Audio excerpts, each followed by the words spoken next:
Mesdames et messieurs, bonsoir. Vous suivez le flash d'information sur RTI2. La Paquinou, ce moment unique pour les Baoulés, peuple du centre de la Côte d'Ivoire, bat son plein en zone rurale. Et pour les populations qui n'ont pu effectuer le déplacement, une seule adresse, les maquis baoulés d'Abidjan, où l'atmosphère est aussi chaude qu'au village. Dans notre journal de ce soir, nous reviendrons sur l'ambiance dans ces points chauds où les sonorités baoulées étaient au rendez-vous avec notre reporter Clarisse Konyala. On a tous déjà hésité dans l'utilisation de ces deux mots, jeûne ou carême. Si la signification semble être la même, il n'en demeure pas moins qu'il existe une nuance. Laquelle? La réponse dans ce reportage d'Assita Sogodogo, commenté par Alassane Parguin-Drabo. Acte volontaire de privation de nourriture, le jeûne est observé chez les chrétiens comme les musulmans. Cependant, d'une confession à une autre, les appellations diffèrent. Entre le jeûne et le carême, je crois que c'est très souvent, il y a une nuance, mais c'est pareil, pratiquement pareil. Parce que c'est la même chose. On veut atteindre un but. Le résultat, c'est quoi? C'est d'avoir une bonne relation avec le Tout-Puissant, Dieu. Selon moi, la différence entre le carême et le jeûne, c'est que le carême, c'est pour les chrétiens et le jeûne, c'est pour les musulmans. Le jeûne, d'abord, c'est une privation de nourriture pour honorer Dieu, pour se sanctifier, se rapprocher de Dieu. Mais le carême, dans le carême, il y a 40 jours. Le carême chrétien et le jeûne musulman sont deux moments de privation, certes, mais ils ne signifient pas exactement la même chose. Le carême, d'abord, de par son nom, 40 jours, pour épouser l'esprit de Jésus au désert. C'est un temps de privation, mais un temps de conversion surtout. Ce temps nous est donné pour prendre conscience des effets néfastes du péché dans notre vie. Et par la même occasion, lutter avec la grâce de Dieu pour revenir au Seigneur. Jeûner, c'est se priver de quelque chose. Mais généralement, se priver souvent de ce qui nous empêche de voir Dieu. Tout carême est jeûne, mais tout jeûne n'est pas carême. Mais là, il faut préciser que le mot carême, d'abord, la notion a été utilisée premièrement chez les chrétiens. Voilà pourquoi on a certains savants même qui disent que pour dire le carême musulman, il faut dire le siyam.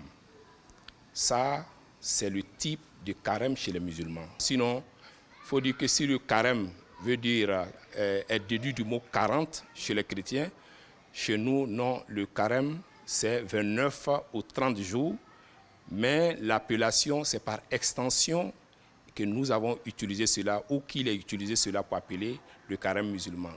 Si pour les chrétiens, le jeûne prend fin à la fête de Pâques, les fidèles musulmans continuent cet acte de piété jusqu'au prochain croissant lunaire. C'est alors le Ramadan.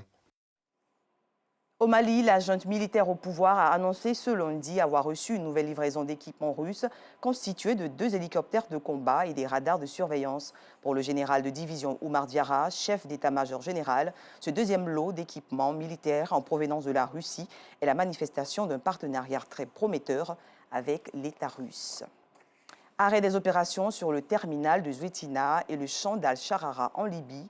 La Compagnie nationale de pétrole a annoncé ce lundi l'arrêt des opérations sur ces 2 sites pétroliers majeurs fait suite à la fermeture de plusieurs autres installations en lien avec des protestations et des rivalités politiques. Il faut signaler que ces blocages interviennent à un moment où la Libye, dans l'ombre des années du régime de Mouammar Kadhafi, est en proie à une crise institutionnelle avec 2 exécutifs rivaux.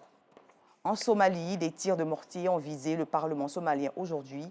Cette attaque revendiquée par les islamistes radicaux Shebab survient au moment où les législateurs se réunissent dans le cadre d'un processus électoral devant déboucher sur la désignation d'un nouveau président. Plusieurs blessés, mais aucune autorité n'a été touchée par ces éclats d'obus qui ont atterri dans l'enceinte de l'aéroport près du Parlement dans la capitale somalienne, Mogadiscio.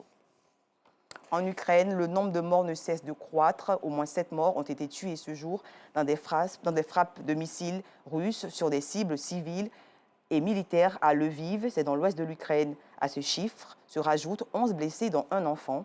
Cette zone d'ordinaire épargnée par les combats a été rarement visée par des bombardements depuis le début de l'invasion russe le 24 février, contrairement à l'est du pays où se concentre désormais l'essentiel des combats.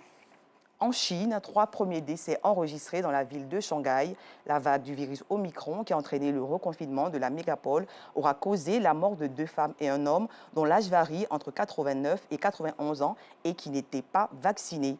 Ces patients décédés à l'hôpital souffraient également d'autres pathologies. L'annonce de ces décès intervient alors que les autorités viennent de relancer les appels à la vaccination. Et pendant ce temps, aux États-Unis, Washington annonce un sommet mondial pour mettre un terme à l'épidémie de Covid-19 et se préparer aux menaces futures liées à la santé. Cette rencontre, qui aura lieu le 12 mai prochain, sera en mode virtuel et sera coprésidée par les États-Unis, l'Allemagne, l'Indonésie, le Sénégal et le Belize. Fin de ce flash, rendez-vous 19h30.